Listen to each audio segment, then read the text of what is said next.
Picture a mechanized convoy armed to the teeth rolling through hostile territory. They have air support. They have thermal optics. They hold all the cards. Suddenly, the lead vehicle's engine dies. Comms go completely dark. Before a single order can be shouted, the convoy's perimeter guards drop silently to the sand. There is no muzzle flash. There is no incoming artillery. The conventional force is being systematically dismantled by an enemy they cannot even see. What happens when the world's most advanced armies meet a ghost? Today, we are pulling back the curtain on the world's most elite, highly classified operators. These aren't your standard shock troops. These are the phantoms, the units that even Tier 1 armies pray they never have to cross paths with. The Phantoms of the Outback, SASR Australia.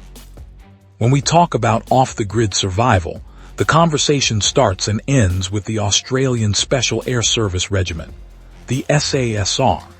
While other Tier 1 units are built for high-speed urban door-kicking, the SASR is built for the absolute middle of nowhere.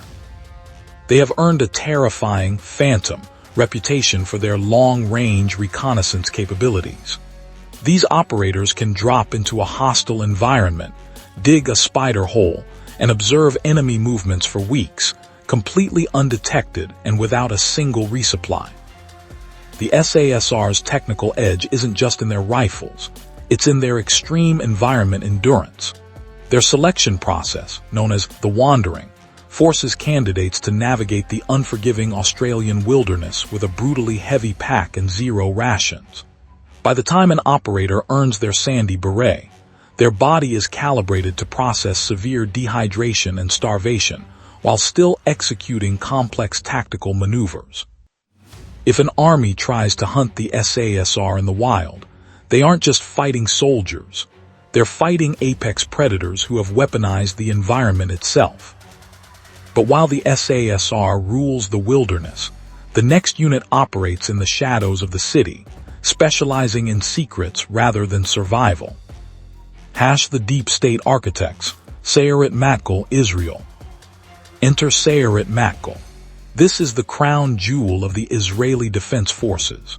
When another country's Special Operations Command hits a wall in planning a high-stakes hostage rescue or a Black Ops raid, Sayeret Matkal is the unit they call for advice.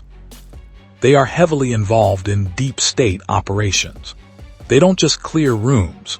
They infiltrate deep into hostile nations to plant listening devices in enemy strongholds or extract high-value targets before anyone even knows there's a breach. Sayeret Matkal's edge is their technical intelligence gathering. They utilize proprietary, highly classified microsensor tech and custom communication relays that are light years ahead of standard military gear. During a high-speed firefight, their situational awareness is total. Every operator is tapped into a localized, encrypted data stream, feeding them real-time biometrics and structural layouts. They always know what's behind the next door. Sayeret Matkal writes the book on deep cover intelligence, but there is a unit across the globe that takes deniability to an entirely new, chilling level. The Ghost Protocol, E Squadron UK. The UK's E Squadron, often referred to as the Increment. Most people know about the British SAS, but E Squadron is the terrifying, unknown element working in the absolute gray zone where conventional war doesn't exist. E Squadron is the physical bridge between the intelligence agencies, like MI6, and the military. They are tasked with executing missions so sensitive, the government will entirely deny their existence if they are caught. We are talking sabotage, targeted removals, and espionage in countries the UK is not technically at war with. E Squadron's technical advantage is covert adaptation. Unlike conventional forces rolling out in body armor and tactical helmets, E Squadron operators must fight in civilian clothes, blending into everyday society. They use concealed, low-profile weapon systems, like modified submachine guns that fire from hidden compartments, and untraceable civilian-grade communications. They can initiate a devastating ambush and vanish back into a crowded street in under 60 seconds. Hash. 3 completely different units. 3 completely different ways to dismantle an enemy force. Now it's time for the debate asterisk.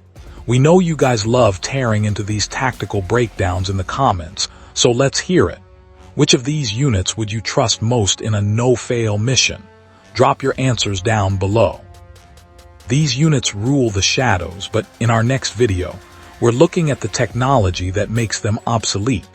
Subscribe so you don't miss the rise of the autonomous soldier.